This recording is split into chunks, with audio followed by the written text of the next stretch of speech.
Hello ជំរាបសួរបងៗអរគ្នាជួបគ្នាមួយវីដេអូម្ដងទៀតហើយថ្ងៃហ្នឹងខ្ញុំប្រយុទ្ធបាយឆាមកធ្វើវីដេអូ vlog យើងទៅនេពីការសិក្សារៀនសូត្រទៅនេពីការងារអញ្ចឹងណាបងប្អូនអរគ្នាហើយនៅពីគេងមកក៏មកទិញបបរនៅម្ដុំឈូវ៉ាមួយហ្នឹងយើងហ្នឹងគេហៅបបរឆ្ងាញ់ឈូវ៉ាមួយឈ្មោះហាងមកគាត់អាហារដ្ឋានប៉ារ៉ាវិនមានលក់ទាំងបាយឆាបបរមានកាទៀវមានមីគោកមានមីហិលមានអីច្រើនមែនទេអ្នកនរគ្នាអញ្ចឹងខ្ញុំបានហូបបបរតុកាហៅបបរគ្រឿងមានសាច់មានអីយ៉ាងទំនងបបរដែរមួយចានតែ 5,000 រៀលទេហើយគឺមានរសជាតិឆ្ងាញ់ទទួលយកបានហើយជាមួយរបស់ខ្ញុំផងដែរអញ្ចឹងខ្ញុំថ្ងៃហ្នឹងទៅនេអត់មានទឹកអីទេអញ្ចឹងនៅពីគេមក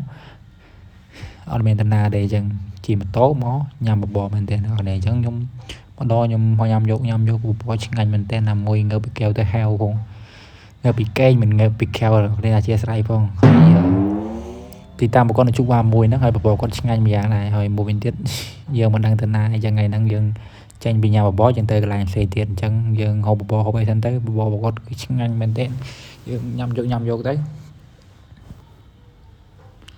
ហើយសម្រាប់បងប្អូនគាត់នេះចង់ទិញក៏មកទិញបានដែរព្រោះទីតាំងនៅជុំវ៉ាមួយហ្នឹងនៅម្ដុំចិត្តខ្វេ Tiger ដែរម្នាក់នៅជុំវ៉ាមួយគាត់ស្គាល់ហើយអញ្ចឹងខ្ញុំអត់មានអីទៅណាតែថ្ងៃហ្នឹងអញ្ចឹងមានតែទៅនេដើរលេងញ៉ាំអីតែប៉ុណ្្នឹងហើយ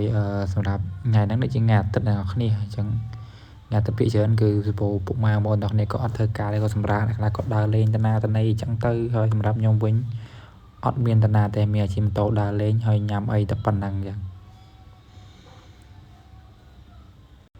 ជីវិតនេះអត់សង្សារចឹងហើយអ្នកនរគ្នាអញ្ចឹងយើងអត់មានតាណាឆ្ងាយយើងប្រកបពីញ៉ាំហើយយើងមកខាងការ៉េមមិចសើនៅឈូវ៉ាមួយហ្នឹងតែម្ដងខាងការ៉េមគឺមានទីតាំងស្រស់ស្អាតមែនទែនអ្នកនរគ្នាមានទាំងកន្លែងអង្គុយលេងទាំងកន្លែងសំរុំចាប់ពី 2,000 5,000 4,000 អីចឹងការ៉េមមានទាំងទឹកភេសជ្ជៈក៏មានប្រភេទឈ្ងុយឆ្ងាញ់ប្រភេទកូនក្មេងក៏ចូលចិត្តហ្នឹងបើញ៉ាំខ្ញុំញ៉ាំការ៉េមប្រភេទការ៉េមដាក់សូកូឡាអ្នកនរគ្នាមួយកែវដូចជា 5,000 អញ្ចឹងតម្លៃសំរុំដូចជាឆ្ងាញ់មែនទែនអញ្ចឹងថ្ងៃហ្នឹងគិតពីញ៉ាំការ៉េមញ៉ាំអីចឹងទៅហើយយើងថតរូបថតអីចឹងទៅមើលនារីមើលស្រីស្អាតគាត់មកចូលលេងហាងការ៉េមមកទិញអីហូបអីចឹងយើងញ៉ាំមួយrelax ថ្ងៃតនេពីការងារហើយអត់មានធ្វើអីក្រៅពីញ៉ាំតែម្ដងអ្នកនរគ្នាមានទាំងបបរហើយមករកការ៉េមទៀតចេញពីការ៉េមហើយទៅនំប៉័ងទេអ្នកនរគ្នាតែអត់ដល់នំប៉័ងអញ្ចឹងយើងញ៉ាំការ៉េមសិនញ៉ាំលេងហើយបន្ទាប់ពីហ្នឹងហើយបានអីទៀតបានចេញទៅទិញនំប៉័ងប៉ុន្តែមិនភ្លៀងអញ្ចឹងយើងមិនតាន់ចេញទៅខ្ញុំញ៉ាំអាការ៉េមហ្នឹងហើយគឺឆ្ងាញ់មែនទែនហើយការ៉េមគាត់មានច្រើនរសជាតិអ្នកគ្នាហើយមិចសើហ្នឹងមានច្រើនសាខាមែនទែនខ្ញុំឃើញដូចមាននៅណាក៏មានដែរមិចសើប្រភេទដូចជានេះវា brand ឆាយធំមកពីចិនអ្នកគ្នាការ៉េមហាងការ៉េមហ្នឹងមានបងប្អូនយើងគ្រប់គ្រងច្រើនមែនទែនសូម្បីតែកូនក្មេងអីចឹងក៏ចូលចិត្តច្រើន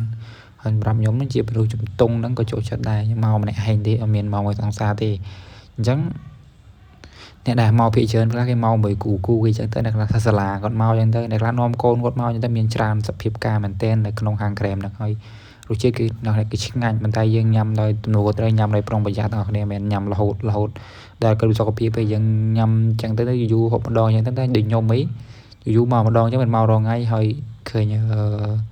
បងប្រុសម្នាក់គាត់កំពុងតែសិក្សានៅចិត្តនឹងផងដែរអញ្ចឹងគឺជាកន្លែងមួយល្អដែរហើយបន្ទាប់ពីមកពីហ្នឹងមកអាហារនំប៉័ងមានច្រើនមាននំប៉័ងគៀបនំប៉័ងបញ្យ៉ងនំប៉័ងស្នូលផ្អែមនំប៉័ងស្នូលប្រៃមានទាំងប្រភេទនំពីគីឡូនំអីចឹងទៅប្រភេទនំដូណាត់ប្រភេទនំខូកណាតក៏មានជាពិសេសហ្នឹងមាននំបាក់សាច់បញ្យ៉ងមានអីចឹងហើយខ្ញុំទិញហើយខ្ញុំខ្ចប់បន្ទាប់ពីខ្ញុំខ្ចប់ហើយខ្ញុំធ្វើដំណើរទៅបន្ទប់វិញអ្នកនរគ្នាអញ្ចឹងទីតាំងគឺនៅ